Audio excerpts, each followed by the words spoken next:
What's up, guys? It's KB. Make sure you subscribe to the Underground Sports Philadelphia YouTube channel. Click the bell icon down below so you don't miss a single video from us. And thanks for tuning in to another video from Underground Sports Philadelphia. Now let's get into it. Philadelphia, baby, you're going to love it. Best sports fans in the world. Actually, the worst, but that's what makes them the best.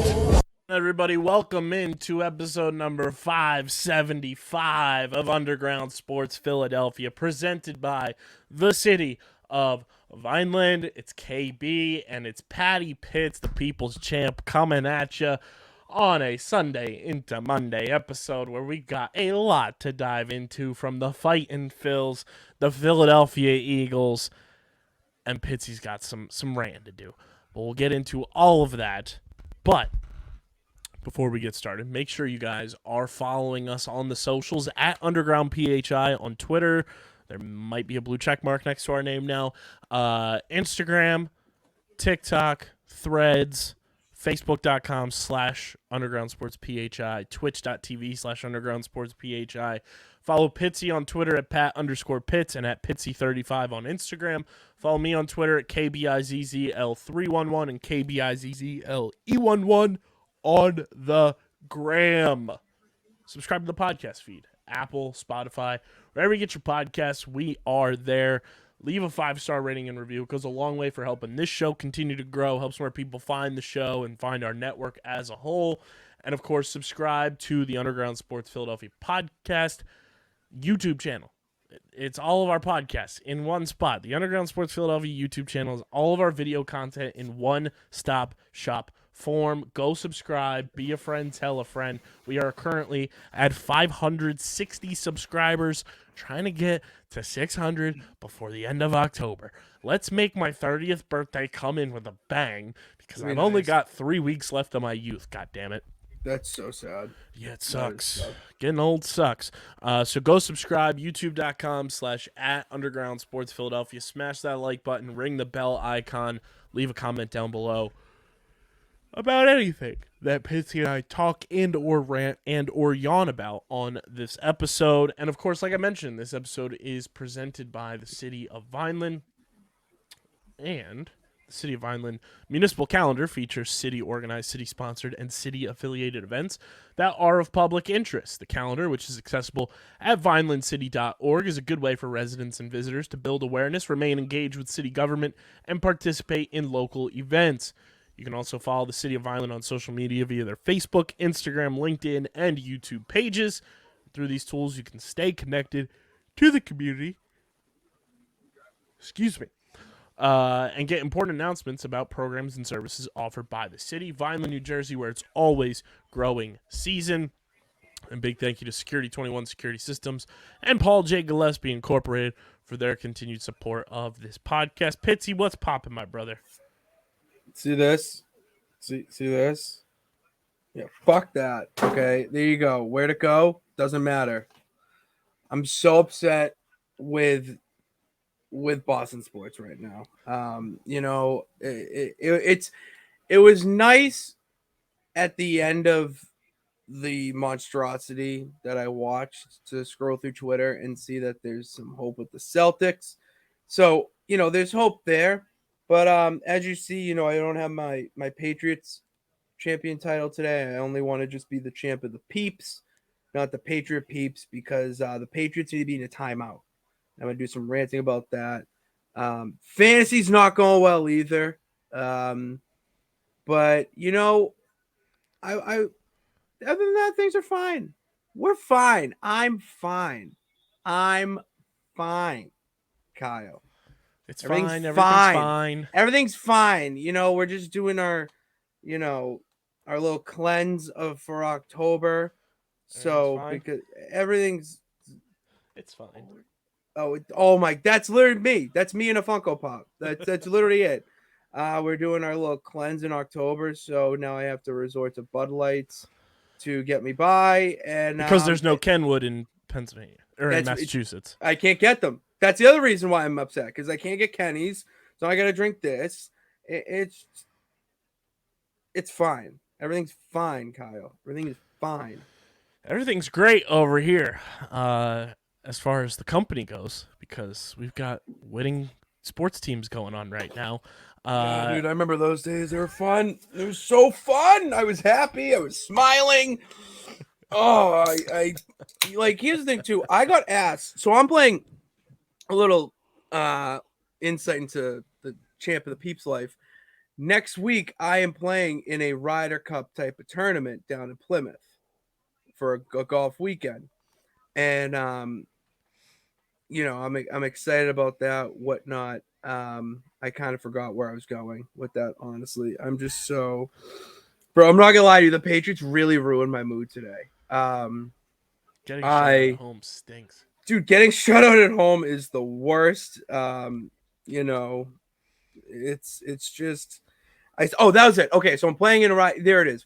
We cycle back. So I'm playing in a Ryder Cup next weekend, and my friends went today to practice for it. And I was like, well, the Pats are on. They're like, I'm not watching them play. I want to watch real football. We'll play, and then we'll watch the 4:00 games. I'm like, no, I got to watch the Pats. Whatever. I'll watch it with Dickie Pitts. Boy, howdy, was that the worst decision I made all week, because that ruined my mood. Didn't get to practice, and now I'm just pissed off. So yeah, that's how we're doing. Well, we're gonna cleanse your brain a little bit, because on this Please podcast we all know playoffs take precedent, and it is Red October, baby. Red October is here. It's a beautiful thing, and it's brought to you by our awesome merch partners at PHI Apparel Company, where you can gear up for Red October with some awesome merch that they have. Go check out the Phillies Red October merch that is available at PHI Apparel Company. Go check out that awesome hoodie that is on Mr. Patty Pitts, the Underground Sports Philadelphia collections, where we have new merch coming. I promise you, I know I've been saying this for months, but it is getting done sooner rather than later. I promise you that, and it will be on our store hopefully sooner rather than later, because we need some new merch. It's been a while since we've had a merch drop. Plus, Pitsy, along with, we'll talk about the Eagles in a little bit, but Jalen Carter, big-time sacks today. The Philly Dogs. Oh, the Philly Dogs. That The shirt's Philly so Dogs. swaggo. That shirt's so awesome. swaggo. You can get that as well at PHI Apparel Company. They're the best in the game. Gear up for Red October. Gear up for the Birds, the Union, Sixers, the Flyers, everybody. They got merch for you. Plus, they got awesome just Philadelphia-centric shirts and hoodies. PHIapparel.co. Code Underground. You get 10% off any and all merch orders. If you want to support us in a monetary way directly, get merch. We'll repost it when you tag us. We want to see where you're rocking your merch from. PHIapparel.co. Code Underground for 10% off your order. Pitts, I think we got to have a sing-along. I'm in the corner watching you kiss her. Oh. The Fightins. We're talking about the Fightins. Said. The Fightin' Phils take game 1 in Atlanta. And man, oh man. I talked about it on the last episode. I was at the clinching game of the wild card. Just a beautiful, beautiful 45,000 plus event at Citizens Bank Park to watch the boys clinch it and move on to the real round of the playoffs, as people have been putting it. The wild card's all fun and games, but you see who belongs and who doesn't.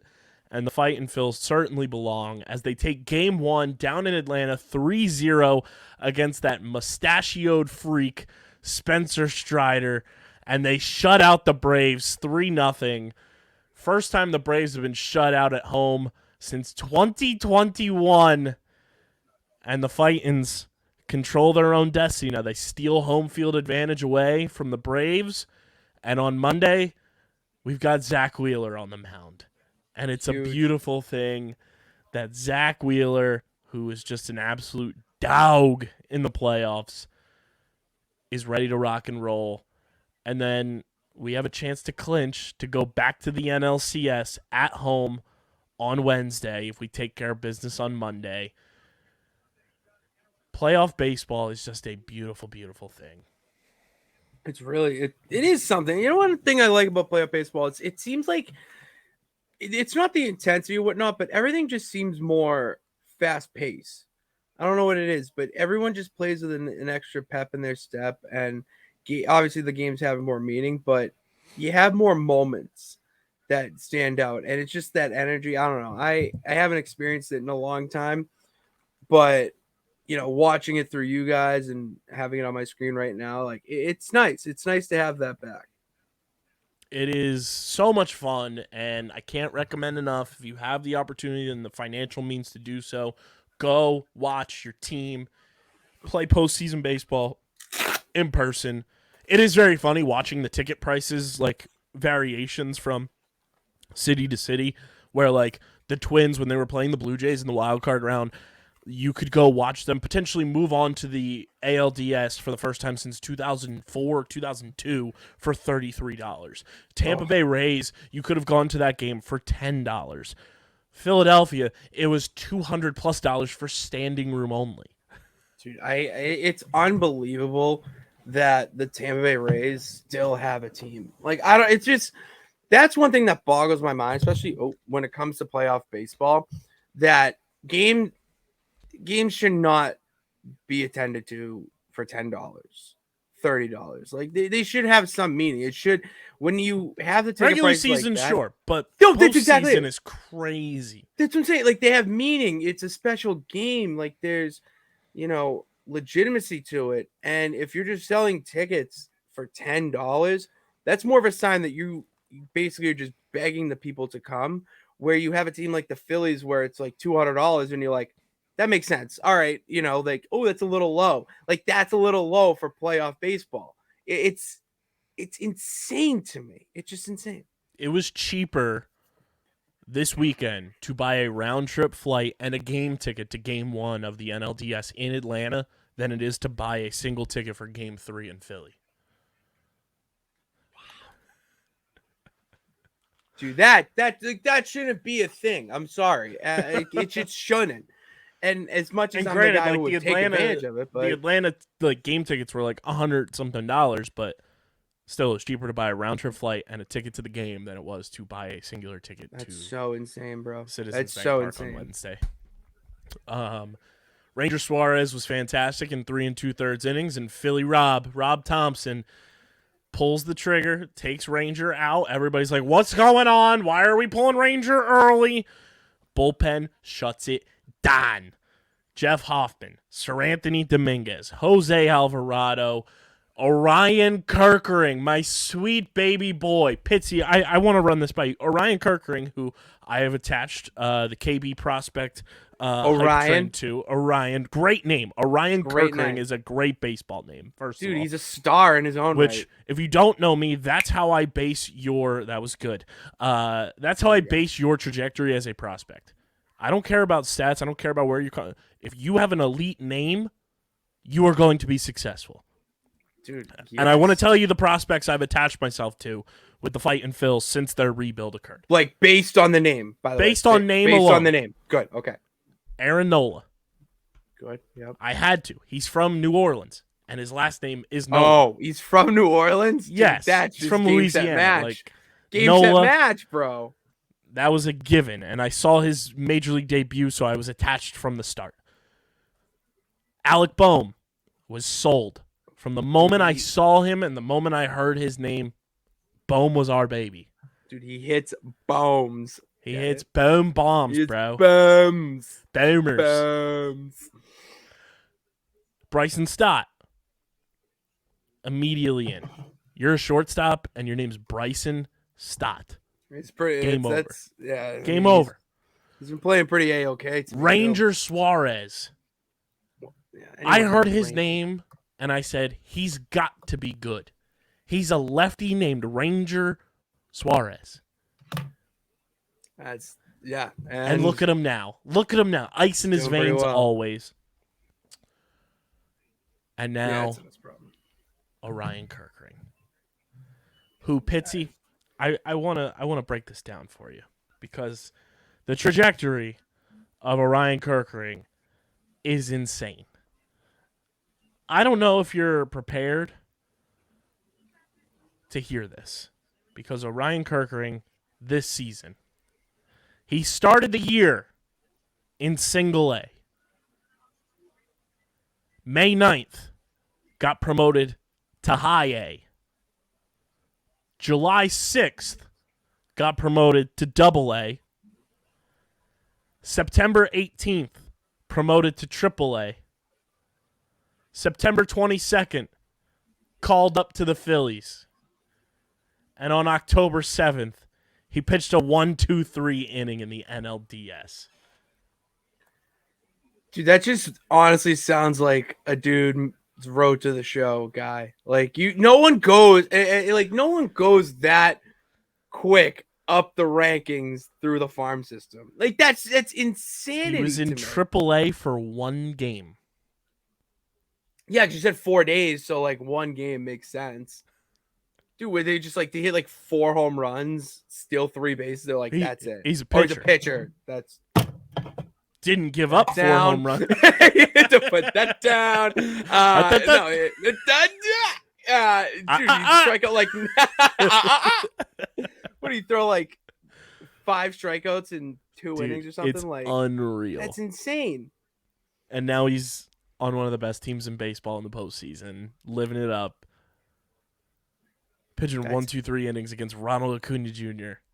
Yeah, who did he? Yeah, wait, 1-2-3 inning. Who were the batters that he faced? Let me see. If you can pull it up, I know it's a pretty specific. I'll try to pull that up while we. Yeah, but like to have that in the bullpen, Ronald Acuna though, the stones on that kid to be able to go 1-2-3 in the 7th inning, high leverage. I think at that point it was 2-0.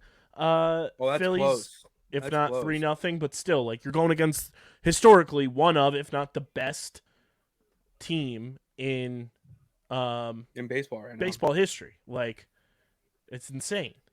That's elite. Like it's elite play. It's play elite. It's from elite a rookie play. who has been in the majors since September 22nd. He hasn't even been a major leaguer for a month. He hasn't even been there, but the dude can just handle himself. That's insane. It's absolutely insane. Yeah, it was 2-0 at that point. So he held it down to.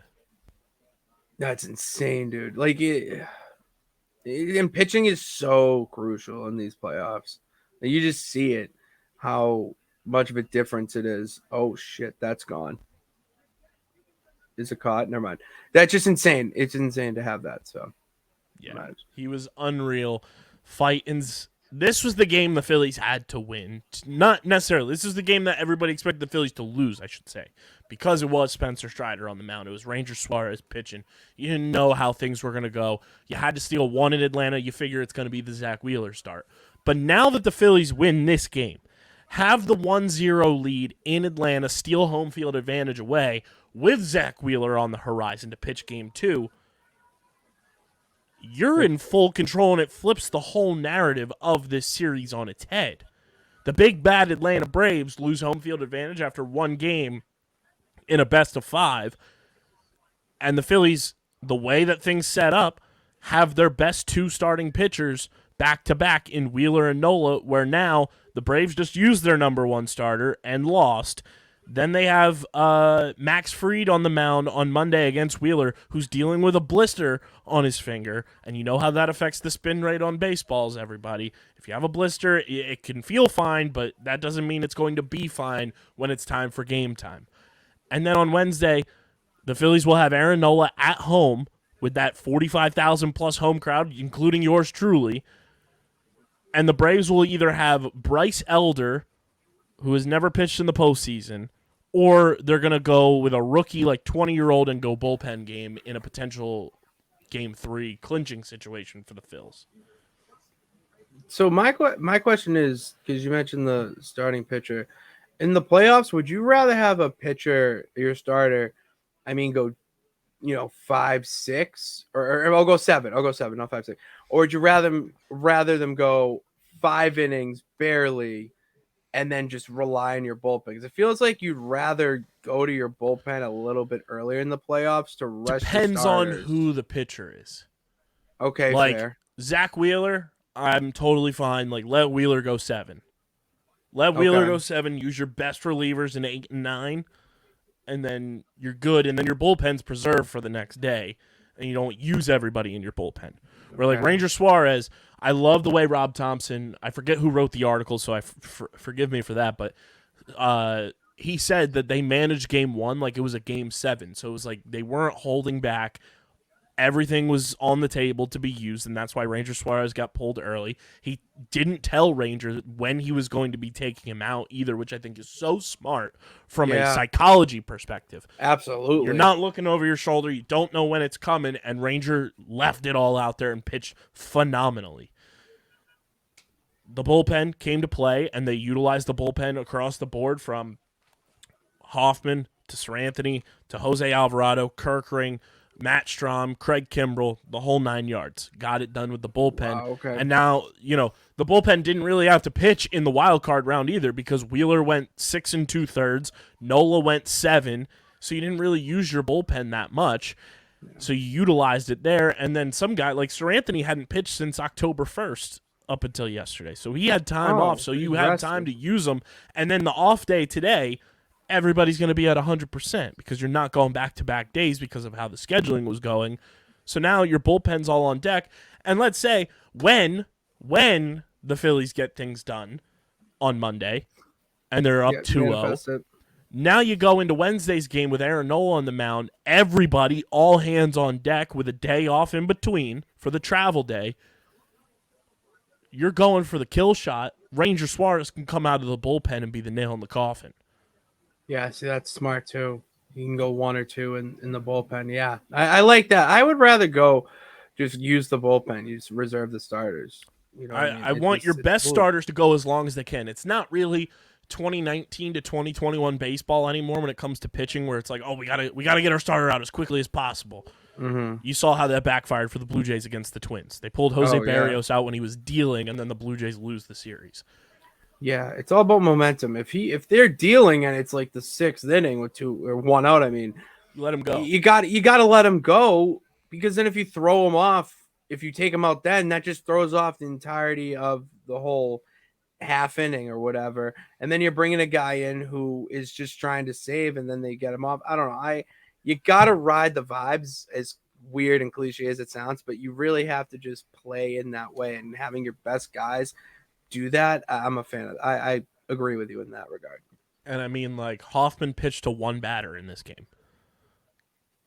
Sometimes that's just the case. Got 1 out playoffs. and was good to go. And now, Spencer Strider, unavailable because he pitched in this game. What are you going to do? Bring him out of the bullpen and potentially waste him if it does go to game 4? I don't think so. Mm-hmm. So the Phillies have everything going their way right now.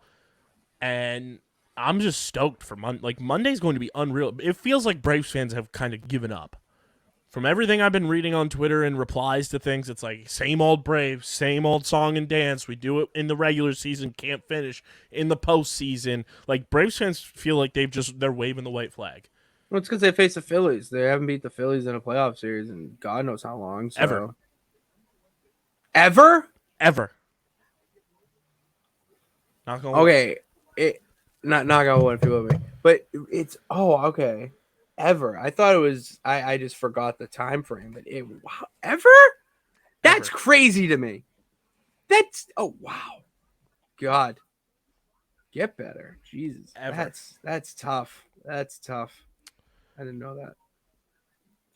We got to talk about the double play that was turned to Trey Turner to Bryson Stott to Bryce Harper. Did you see this double play? I think I did. If there was an I don't want to say underhand, but like a side, like submarine toss from like 40 yards out. Yeah, that's what it was. Yeah, from Trey to Bryson, and Bryson lasers to Bryce Harper for the second out. That was sick. Yeah, that double play was magnificent. I've never seen Trey Turner so hyped up in his life.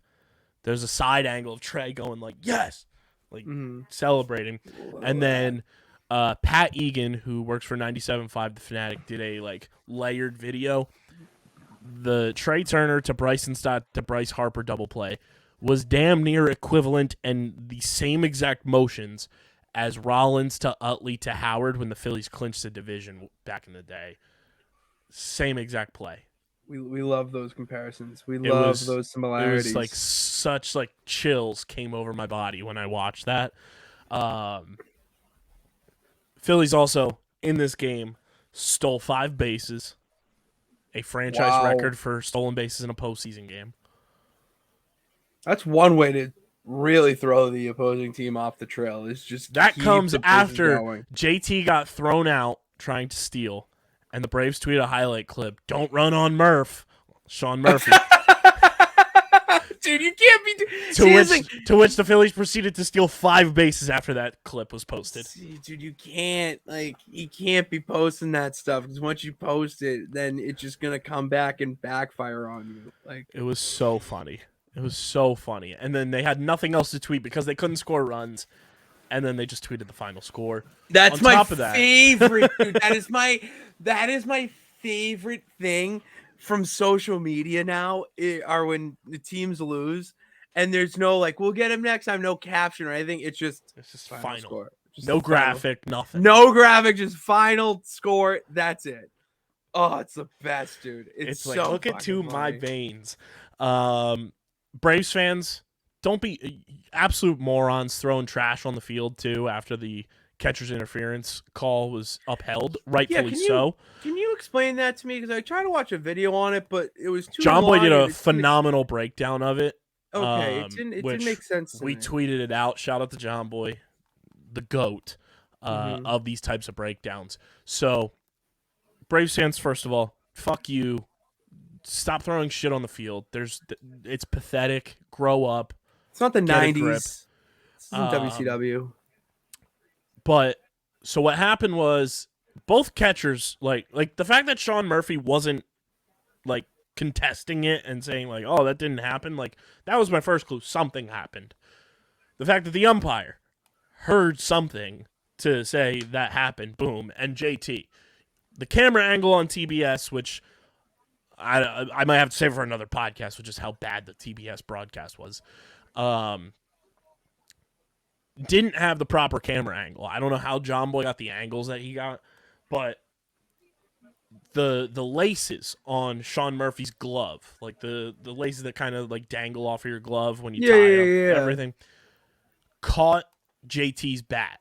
JT's bat hit the laces that were dangling off of the glove, and by the rule, those laces are part of the catcher's mitt, so it's catcher's interference if the bat hits it or the glove hits the bat with those. Okay.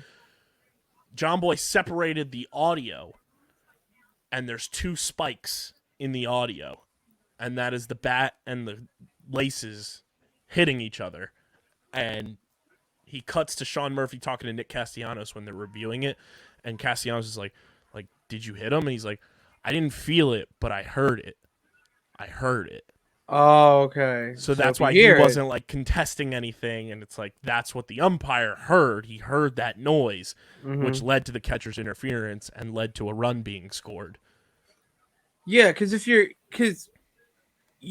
catching it and it hits the laces, you're not gonna feel that. It's kind of off the glove, but you can definitely hear when a contact of that is made. And if you make a good point of, if the catcher or if the player's not arguing it, you probably shouldn't be getting that upset about it either. So exactly. So that was the whole catcher's interference thing. We'll re-bump the clip when we put this episode out.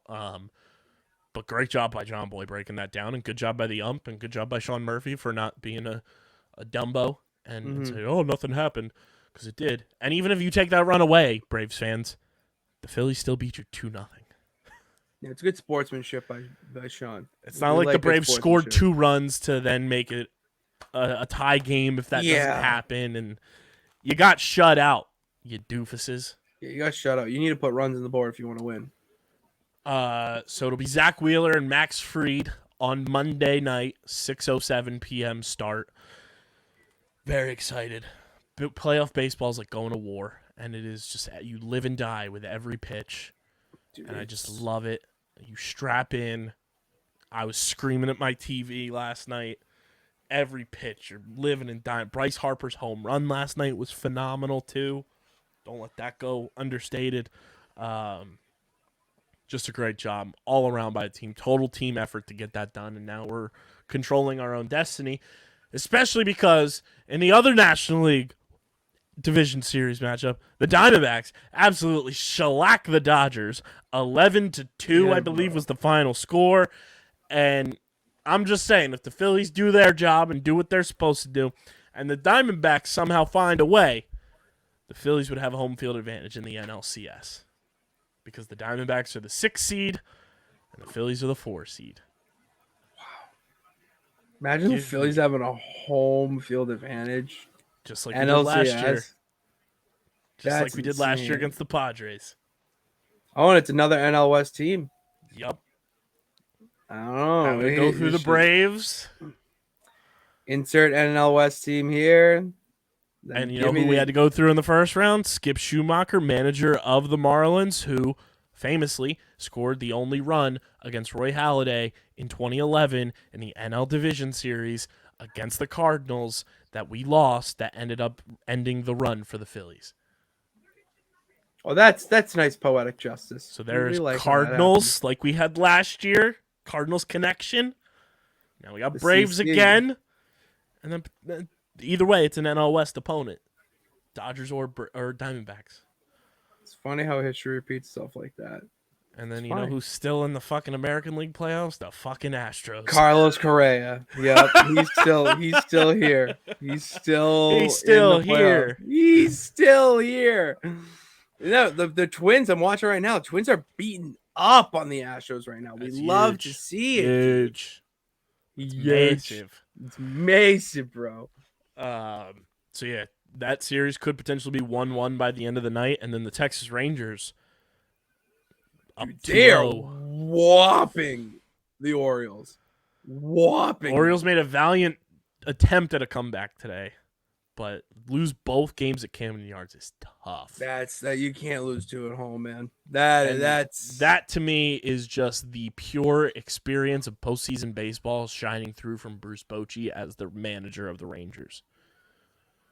to Have a future Hall of Fame manager who won 3 World Series with the San Francisco Giants that absolutely ripped my heart out and spit on it in my childhood, in my formative years. That shines through when you're playing against a team who is collectively made up of a lot of young, talented players who got called up this year or rookies, and you have an inexperienced postseason manager as well. Not that the Orioles manager is bad, but he doesn't have the postseason experience like a Bruce Bochy, like a Dusty Baker does in Houston, and like Rob Thompson does for the Phillies. Like, I think those 3 managers, you've seen the way that managing comes into play and why it's important in the playoffs. Especially with those 3, because even dating back to when Rob Thompson was a bench coach for Joe Girardi in New York when they won their singular World Series, but they were consistently in the mix and getting to the playoffs. That playoff experience helps you when you're in those moments. And like the game against the Braves on Saturday night that the Phillies pitched was a masterclass managerial performance by Rob Thompson. Every button he pushed was correct, and it was just brilliant. Dusty Baker in game 1. Very brilliant against the Twins. We'll see what happens tonight. And then Bruce Bochy has been phenomenal all playoffs against the Rays and now against the Orioles. I mean, that's where managerial experience comes into play, is these high leverage, high intensity postseason matchups. Yeah, I'd agree from what I've seen. So we'll see what happens. Playoff baseball is just so much fun. Like, it is So much fun to watch. It is like, yesterday I was fully in Phil's mode, and then I was like the Larry David meme where it's like, I gotta focus. I'm shifting into. Yeah, you gotta focus. I'm shifting into Birds mode today, and now I've shifted completely back into Phil's mode. Yeah, you're just I'm like a chameleon. Dude, you come in. Oh my, speak. Oh, never mind. I thought it was gone. Yeah, you're just a chameleon when it comes to Philly sports right now. With this time, you got October baseball, Philly. Like, you're just quantum jumping. Yes, Just that's really what it is. You're just quantum jumping fan bases. It's literally awesome. like October. The last 2 years has been so much fun, and I love it, and I need it to be like this for the rest of my life. That'd be wishful thinking. It is just so fun to have good teams to root for, to watch them, to live and die with every play, be on the edge of your seat, and like unlock what like true fandom is all about. And it has just been So much fun with the Phils. I can't wait for Wednesday at 5:07. Gonna be back at Citizens Bank Park. I also have to say, because I was there last Wednesday, obviously when we clinched for the wild card, baseball needs to revert back to opening up the park early. Normally, it has now been like 90 minutes or 60 minutes before first pitch, depending on the park. Dude, they opened Citizens Bank Park last Wednesday. First pitch was 8:07 or 8:08. 8:08 was first pitch. They opened the gates at 5:38. Well, that's beautiful. You got to walk around. There were no lines for food. You went right through the food lines. Everybody was getting what they needed. You sit down, you eat. You go to the store, see all the new playoff gear and merch and everything. Maybe pick something out that you want. By the time my mom and I got done walking around the concourse, eating, looking in the stores that we wanted to look in, we still had an hour before first pitch. That's awesome. It was great. An hour's a great time, too, to sit there, see the pregame festivities. We got in and we got to see the Marlins have batting practice. Oh, wow. I haven't seen a batting practice since I was a teenager. Yeah, I haven't seen batting practice in a while either. That's what the thing is. If you have that time, you get to go in and then you're sitting down and you have an hour left. You still get to see the pregame festival. You get to see everything going, and then you get hyped in. You don't have to worry about waiting in lines and whatnot. Lines are the worst, dude. So that's great. It was great. And I'm so happy for it. Everyone's been taking pictures of the lines that are typically like out the wazoo, like Chickies and Pete's and Tony Luke's and everything. They're empty during the game. Wow. Nick Castellanos' wife, everyone's in their seats, on edge, watching the game. Ready to go. Jess Castellanos, Nick's wife, tweeted during game 1. She went in line, got a beer, came back. She was through the line in 30 seconds. Wow. And back to her seat, didn't miss anything. That's awesome. Everyone's locked the fuck in at the bank, bro. It's so nice. It's great. It's so awesome. Like, playoff baseball, there's nothing like it. So, yeah, Phils have quite the positive run differential right now, too. Unfortunately, they're not calculating it like they do for the regular season on the website. We get it. We get it, guys. Looking at what the Phils' playoff run differential is right now, Pitsy, you got Phils have a plus 12 run differential in the playoffs. They've scored 14, only surrendered 2. Ooh. That's pretty positive. Good. That's pretty good. Pretty damn good. Pretty good. Yeah, you know, I like that. I like that. I like it a lot. I like that a lot there, boys. I like it a lot. So yeah, playoff baseball is here. Obviously, follow us to keep up with everything playoff baseball wise. Let's shift into NFL mode, Pitsy. I don't. You know what? We'll shift into Eagles mode. Shifting into Go Birds mode. Yeah, because NFL, that's a touchy subject right now, hence why we have a different power rankings today. I'll talk about the Eagles with you, all you want, because I got to watch that game after, the pure, just whatever the fuck you want to call, happened at Gillette Stadium. And, Kyle, the difference in play is just, it breaks my heart so bad. It just breaks my heart to see a team like the Patriots go down this road, and then you flip on the TV at 4:25 and you see both Eagles and Rams just playing basic football, completing passes, or just playing good football, and it's sad. That's just all it is. It's sad. It's fun being 5-0, and it's brought to you by our pals over at Kenwood Beer, the official beer partner of Underground Sports Philadelphia, that are now in New Jersey. Get to Massachusetts. Come on. Go to the Kenny Tracker at kenwoodbeer.com. See who's got Kenwood Beer on tap in the Philadelphia, Pittsburgh, New Jersey, and Maryland areas. It's the best. Pitsy, you've had Kenny's in your life. Good. Right? It's very good. I like Kenwood beer. I would like to have a Kenwood beer in my hand, but I can't go there. Kenny's are elite. They are the best in the game, and they've been a longtime supporter of the pod. And it's just 4.1% ABV, 120 calories, 8 grams of carbs. Got to be 21 or older to do so. And, of course, please drink responsibly. The Birds are 5-0. They beat the Rams in a game where I was way less on edge watching the fight in Phillies in Game 1 of the NLDS than I was in this football game. They win 23-14, and they beat the Rams on the road, 5-0, and that's all that matters. They are still one of 2 undefeated teams as of this recording. The 49ers are playing while we're recording right now. It's looking pretty good. I'll say that it's looking pretty good for them, too. And the Eagles haven't even played their best football yet, and they're 5-0. The Eagles, they just look good.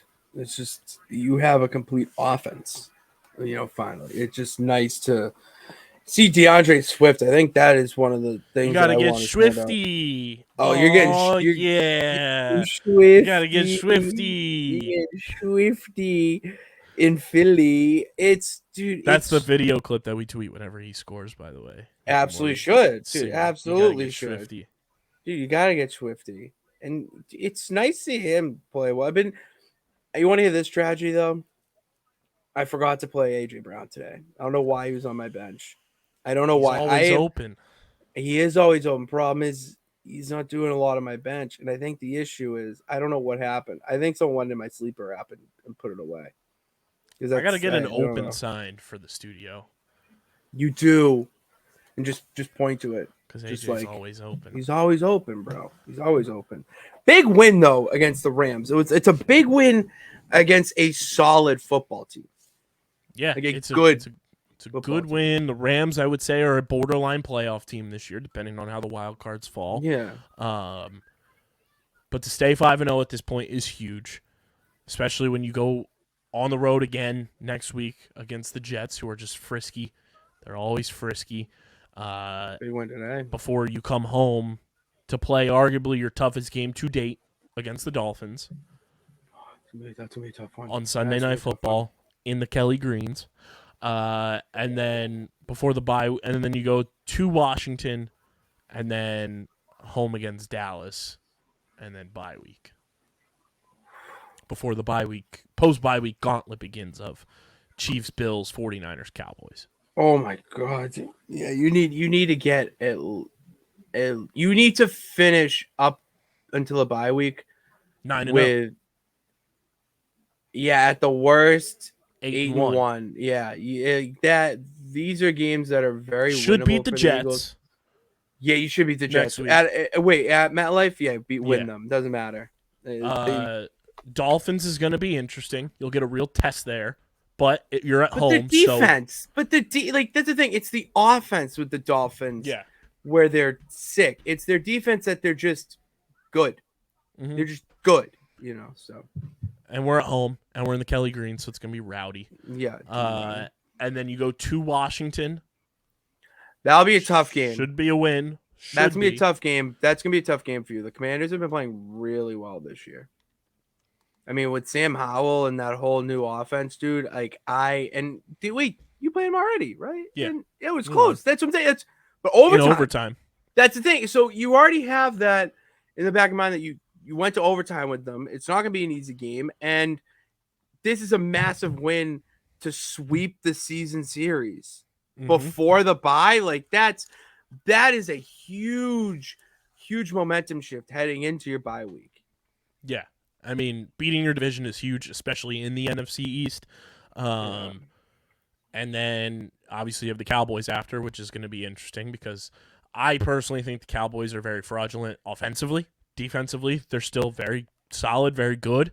Obviously, you take a hit when Trayvon Diggs goes out, but, just in the interception department. But the thing about the Cowboys defense is they're beatable because Micah Parsons doesn't stop the run. He's a pass rusher exclusively. He can't run block. He can't run stop. So, I mean, I feel good about the Eagles, especially after this win. Jalen Hurts was running the ball in a phenomenal way, threw for over 300 yards. Got to get Devontae Smith a little more involved. Like the appeasing your receivers when they feel like they're upset. Can't do it. You just got to spread the ball evenly around. It was good to see Dallas Goedert get very involved in the offense today. Great to see Hassan Reddick with back-to-back sacks to end the game effectively. Dude, that was a huge hey, sack. Dallas fans, Hassan Reddick, he's not quiet this year. Suck on that, fuckers. Not this year. I thought that Bradley Roby had a phenomenal game. First time in this defense. The Eagles signed him earlier in the week to play that nickel corner, that slot corner position with the injury to Avonte Maddox. Matthew Stafford was 2 for 4 for -4 yards when targeting anybody in Bradley Roby's vicinity. It's pretty good. It's pretty good. Pretty good. Jalen Carter threw Matthew Stafford around like a rag doll today, had 2 massive sacks. Massive. He's got 3.5 sacks in his first 5 games as a rookie. Talk to me, Defensive Rookie of the Year. Brandon Graham still has it, and I mean the Eagles did all this without Fletcher Cox in the mix too, which was huge. Tush Push is undefeated. Dude, that's my favorite. I got to go on a little bit of a rant here. The haters are sick. Yeah, you would expect me to be a hater of it, but dude, it's not illegal. It's a way to get a touchdown or get the first down, and if it works and you have a high percentage of it, then do it. I saw a stat that the Tush Push QB sneak is a higher conversion rate than all other teams running a QB sneak in the entire league. It's like 92% conversion. All right, rate. now shut on new heights. Dude, that's it's ridiculous, dude. If you get that's to what Jason and Travis Kelce call their podcast listeners, the 92%ers. That's funny. That's all right now. All right now. It's like that's if you get to the goal line, if I'm the Eagles and you're on like the 2, I wouldn't even do any other play. I would just, as soon as you get there, or like a 4th and 1, 3rd and 1, just do it. I don't care, because it's so successful. Why are you gonna go away from it? Yeah. And I mean, it's legal. I love that Nick Sirianni was dunking on the media post-game when they were asking just absolutely stupid questions. I was like, go off, King. As somebody who's been in press conferences before, you've been in collegiate press conferences before, like, don't ask stupid questions that you already know the answer to. Like, it drives me nuts. It was great to see Sirianni just absolutely dunk on them. Yeah. But overall, the Eagles got the job done. They need to fix their red zone offense in a big way. They're ranked coming into this game. They were ranked 24th in red zone efficiency. That's not good. That's not going to get it done, especially when you're playing the big dogs like the Dolphins, like the Cowboys, like the 49ers, the Chiefs, the Bills that are upcoming on your schedule. You need to be effective in the red zone. So Brian Johnson has to figure that out big time because the red zone was atrocious again today. But again, good to see Dallas Goedert get involved. Good to see the run game continue. Jalen looked phenomenal. There's a couple decision-making issues there that you want to see fixed, and I'm sure he will fix them. A.J. Brown was huge in this one, and the defense finally got some pressures, and a great job by Sean Desai in the second half to adjust the defense and shut down the Rams and shut them out in the second half. Yeah, huge. It was huge. I mean, it's just they're just a complete team right now. It's just complete. That's all. That hasn't even played their best complete game yet. That's insane to me. Like you look at every Eagles game this year so far. That game against the Patriots, that was a couple of feet inbounds away from possibly going the other way. You look at the following week against the Vikings. You were up big, and then you let the Vikings kind of creep back in, and you win by 6. Tampa Bay game, it wasn't complete, but you still won, and I think that was the best performance overall. And Jalen Hurts was dealing with flu-like symptoms in that game, and you win 25-11. Yeah, his flu game, baby. Commanders game was stressful. You win in divisional, overtime. And the Commanders are always pesky against us for whatever reason. And then this game, not complete whatsoever, but you get the job done and you move on. You're 5-0. We're hoping that the Cowboys lose this game. That'd be huge. It's looking pretty good, dude. Oh my god, they just. Here's the thing. I don't even think it's the Cowboys that look bad in this game. The Niners just look so good. They look so good. And I was someone who was not on the Niners bandwagon to start the year, but after watching this game, like Brock Purdy is killing it. They're just moving the ball downfield so easily, and the Cowboys just have no answer offensively to even counter them. I mean, the Niners defense is still like top 3 in the league. It's absolutely insane, dude. Like 28-10 right now. And the Niners have no sign of stopping or letting the foot off the gas. Yeah, it's huge. 49ers have been a well-oiled machine, and I can't wait for the Eagles to make the well-oiled machine decompose on December 3rd. But I mean, that's where the Eagles are right now. They're 5-0, and that's what matters. That's the main thing. The main thing stays the main thing, as Jalen Hurts always says. And the main thing is winning. You get the job done. As you go on the road against the Jets next week, and hopefully keep the main thing there. But across the NFL, some interesting games this week, I would say, that occurred.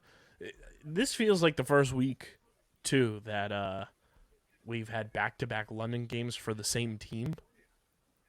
Yeah, Jaguars. Jaguars go back-to-back in London, and they get it done 25-20 against the Buffalo Bills.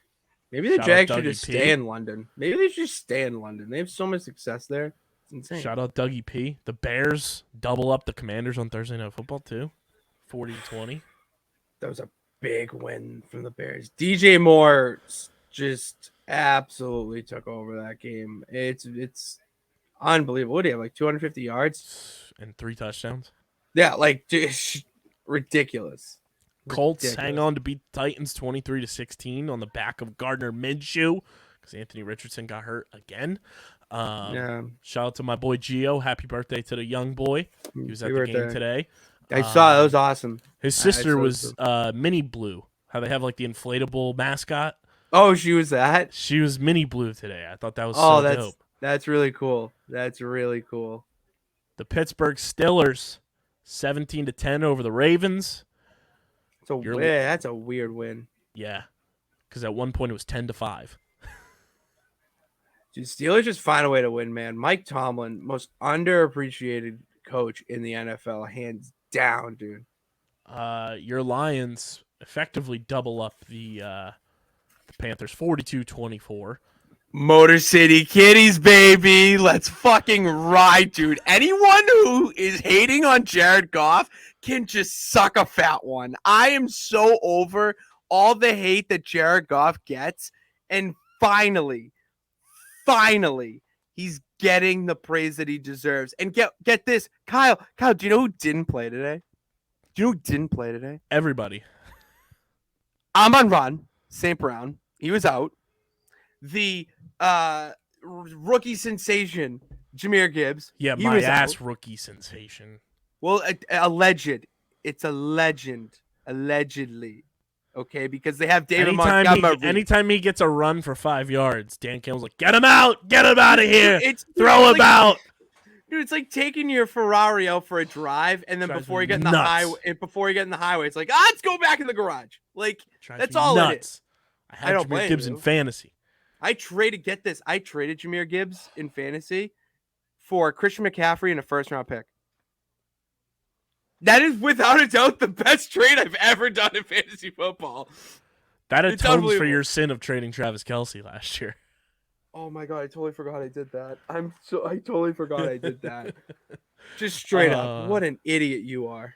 The Falcons hang on and beat the Houston Texans 21-19. CJ Stroud might be legit. Oh, I told Dickie Pitts to watch out for him. He might be the first Ohio State quarterback to be legit. I mean, he's just poised. Like, he just makes the right decisions. He set the record for most completions without an interception to start a career. Broke Dak Prescott's record, which was previously held by Tom Brady before it was Dak. Yeah, well, at least he broke Dak Prescott's record. Yeah, thank you. Goodness. Let's go with that. Like, he broke Dak Prescott's record. The Dolphins beat the Giants 31-16. Daniel Jones left that game with a neck injury, did not return. Hopefully he's okay, obviously from a human standpoint. Yeah. the Giants losing out on their $40 million plus per year man. That's tough. Just have Saquon. Just have Saquon run it. It's okay. Bengals get back on the winning track 34-20 against the Cardinals. Shout out to Kayvon Wallace, got his first career interception for the Cardinals, and Zach Ertz scored a touchdown for the Cardinals. But the Bengals beat Jonathan Gannon, who was being absolutely getting his dick sucked this week by Cardinals Twitter.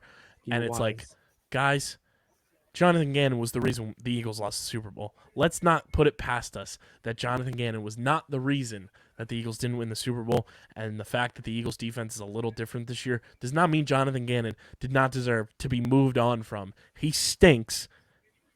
He's going to stink, and will always stink.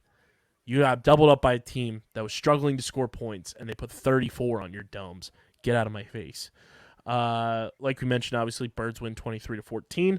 Jets in the Nathaniel Hackett Bowl win 31-21. The Broncos are terrible, bro. They're awful. I have to make a confession, Kyle. I started Zach Wilson in a fantasy league this week over Derek Carr. There was definitely some bias in that start. Not a bad start, though. Okay. He didn't play that bad today. That one pick that he had that almost cost him the game or whatnot, that was a little scary. But I am potentially pulling a 180 on Zach Wilson. Potentially.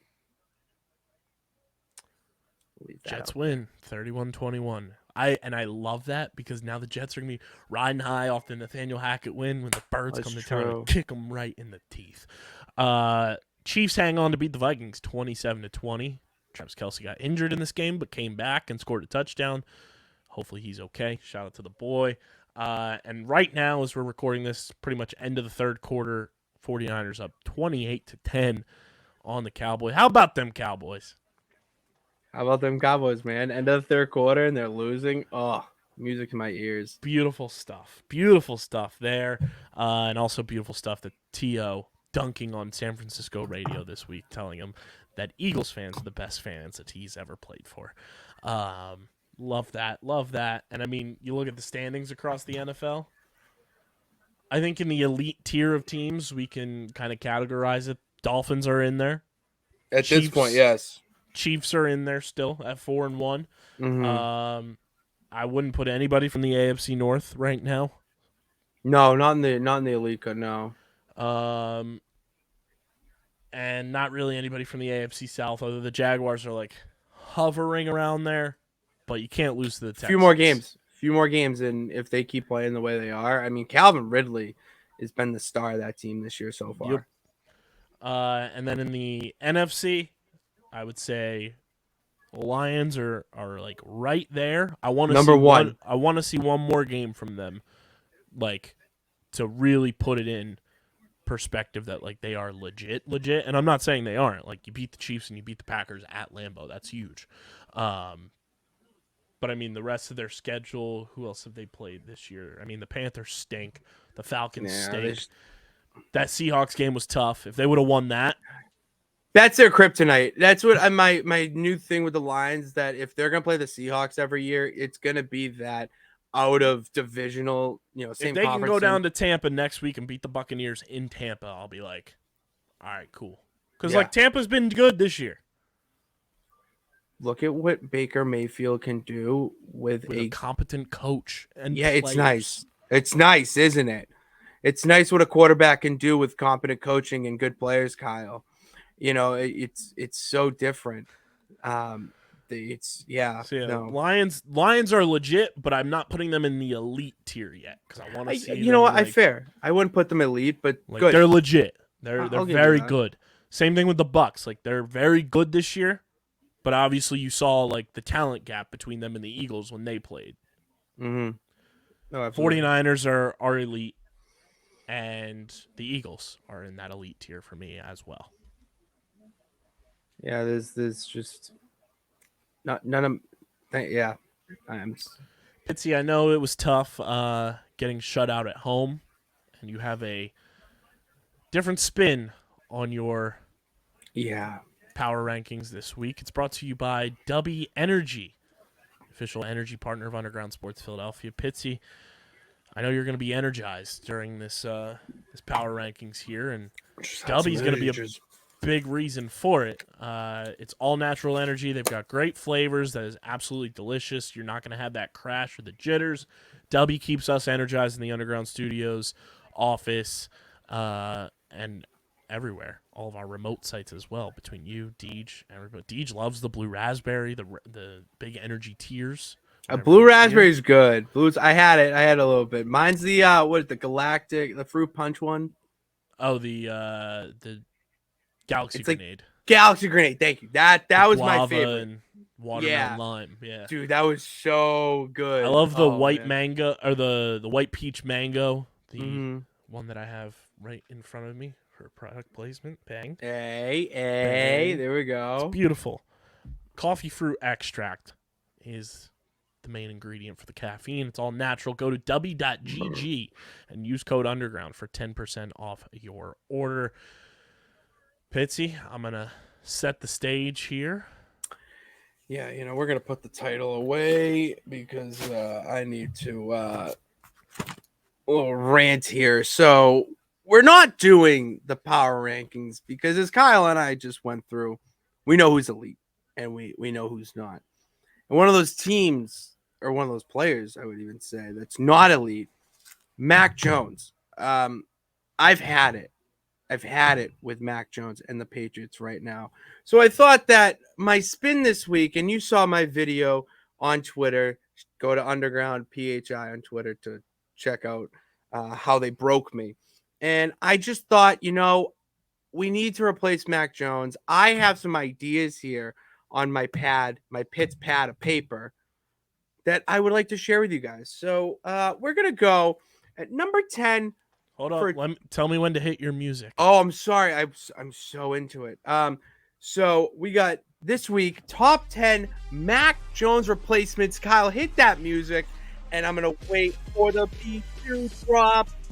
Number 10, Tom Brady. All right? He left. He owns the Raiders, but, you can't just give him a call. He's seeing the stupid play that's on the field right now. You don't think he'd want to save the team that gave him everything? Bring Tom Brady back. That's my guy at number 10. Number 9, SpongeBob SquarePants. Okay, literally, this fictional character would be better than Mac Jones because he's a sponge. He gets hit. He doesn't feel anything. He can run through everybody. He just absorbs all the contact. It's incredible. And number 8, in a more serious note, Gardner Minshew. I don't know why he isn't a starter in the league already, and he would be a perfect fit in New England. I might be a little hard right now with Anthony Richardson being injured to get him over into New England, but if you can make it happen, do it. Another kind of serious one, Cam Newton. What's he doing? All right. Before COVID, he was incredible for the Pats and kind of showed promise that he could be that guy. And honestly, at this point, I'd rather Cam Newton over Mac Jones, and I know you would too. Number 6, dude, the GOAT, Pablo Sanchez. The dude can do everything. Hit home runs, score goals. Why not just put him as the face of the Patriots offense and just have him run the ball, whatever. And then number 5, a more serious note, any 2024 quarterback draft prospect. I don't care who it is. You could be the first overall pick because the Patriots have 3. Why not trade up and you can go get Caleb Williams? Or we just kind of revert back and go 7th round guy who ends up being our star for the rest of the 20 years. Number 4, Malik Cunningham. I don't know why this dude, we saw him in the preseason.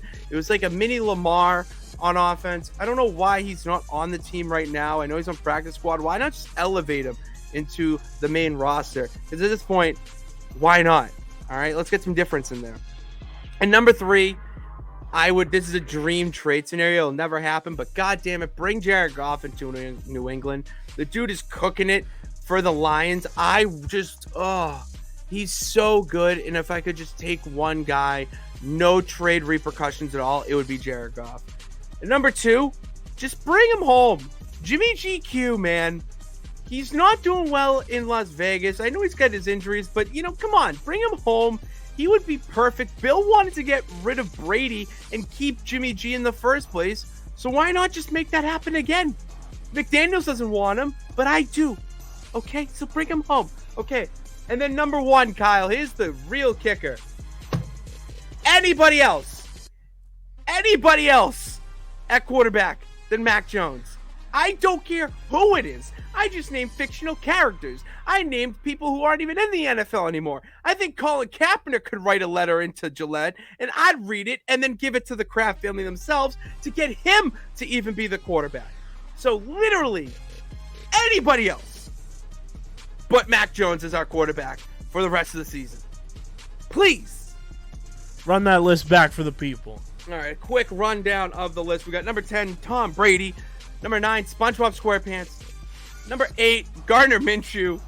Number 7, Cam Newton. Number 6, the secret weapon himself, Pablo Sanchez.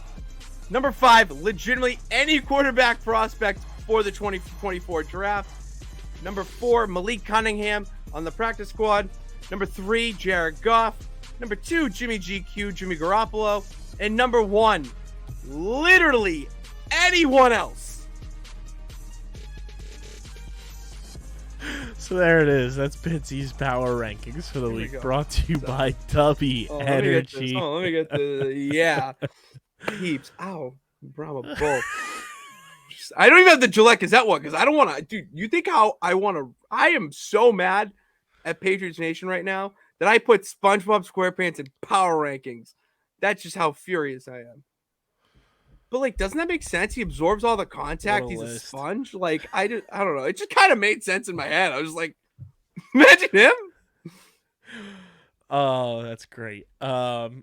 One segment here that we definitely have to go over is our Philly dog.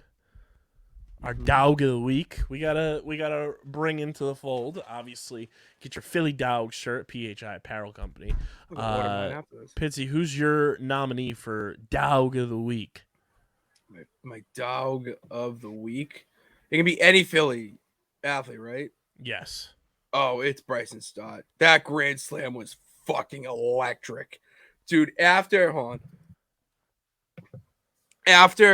the crowd is singing his walk-up music, the uniform stop silence into the crack of the bat grand slam. I don't know, dude. That's a dog, especially with playoff baseball. It's around October, and he made you know it. It's his first career grand slam, and the second grand slam in Phillies postseason history. The other is one of our baby boys collectively. Ryan He also hit a grand slam for your Boston Red Sox in the postseason. Oh, it's Schwarberbaum. Shane Victorino. Oh, yeah, Victorino, the Buffalo Soldier. Yeah. Oh, yeah, I love Shane Victorino. God, those the man. See, now you get me nostalgic from my own the 2013. That was a moonshot, dude. Oh. My dog of the week nominee, Bryson's a great one, especially since he also had the RBI to drive in the first run of the game against the Braves. But to give another nominee, I got to go with who we talked about, Ryan Kerkering. That's a star, man. What a dog to come in 7th inning, high leverage as a rookie and shut it down like he did against that Braves offense. Was just masterclass, absolute beast. Ryan Kerkering is my dog of the week. Brought to you by PHI Apparel Company. Go get your merch at phiapparel.co. Use code Underground for 10% off and get your Philly Dog shirt to be your own type of dog and unleash your inner dog. We'll also let the people. We're gonna start putting polls out for Dog of the Week every week to see what people think. One final segment though that we have to address here, Patty Pitts, because it's absolutely hilarious. It's brought to you by our pals over at FOCO.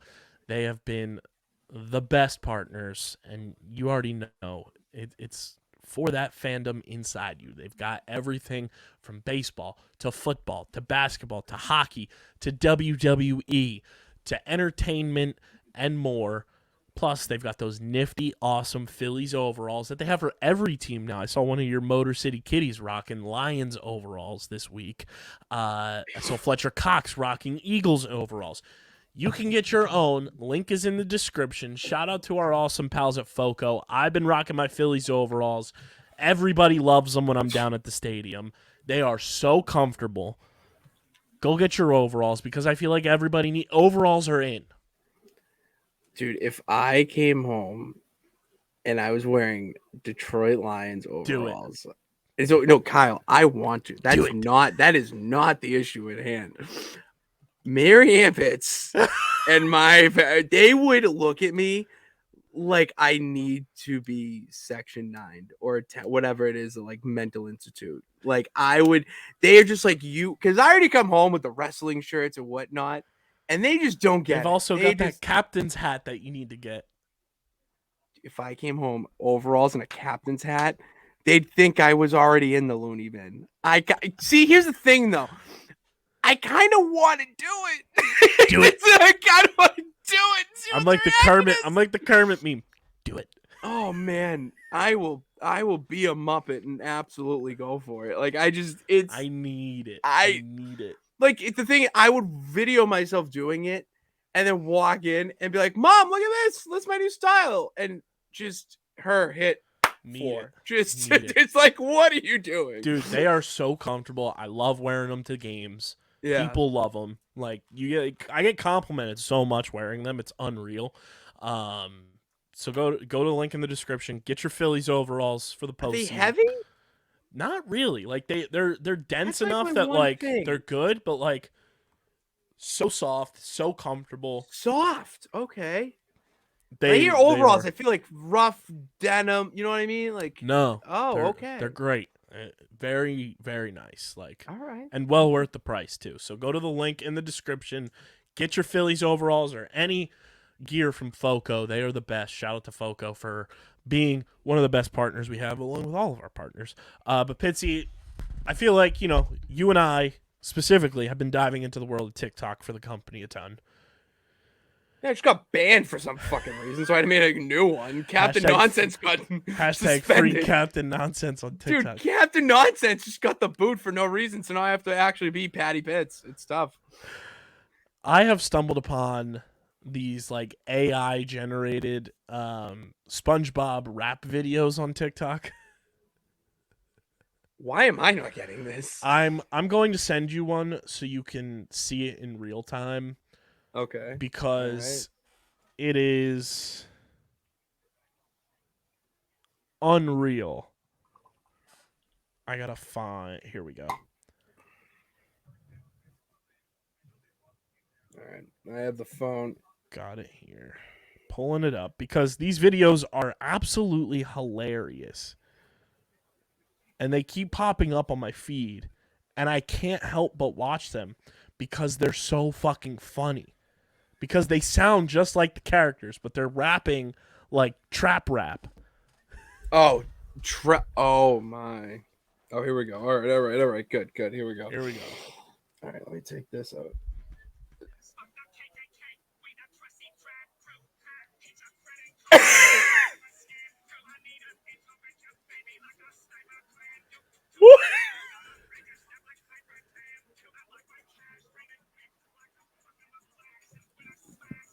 Dude, why is Squidward just spitting bars? Like just bars. Dude, hit a Millie Rock. I need Squidward with his tentacles to just hit it. There it is. He's in a Millie Rock.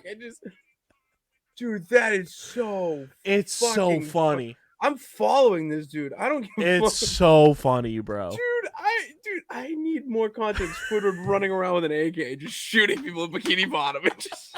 Dude, so gangster. It's so hilarious. Oh my god, that's I can't help but watch them. Like they are so funny. Oh like my god, dude, that's so funny. Oh my god, it's unreal. Like here's a Plankton one. Up. With a brand new Harmon, till that whole pearl upgraded to a diamond. Pussy got a little axe wound styling. I know that she a stand, so I gotta keep shining. Sipping red rum like Kubrick. Get the blast burn like a Rubik's. The Rubik's. Breaking news. SpongeBob is fucking useless. I saw your fucking comments on my vid, bitch. Saying I can't grape on my bitch. You fucking fake fans on some bitch shit I cannot stand like the fucking Paralympics. Got my wife back. I can't see.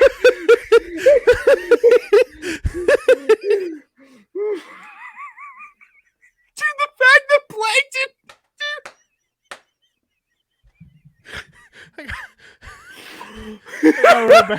I gotta run it back on another one. It's Karen.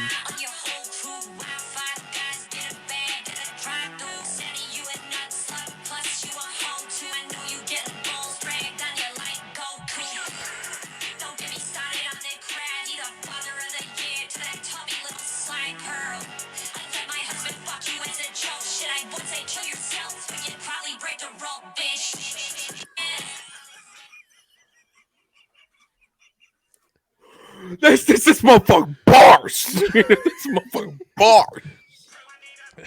Dude, I am about to go through an entire rabbit hole of just listening It's to absurd.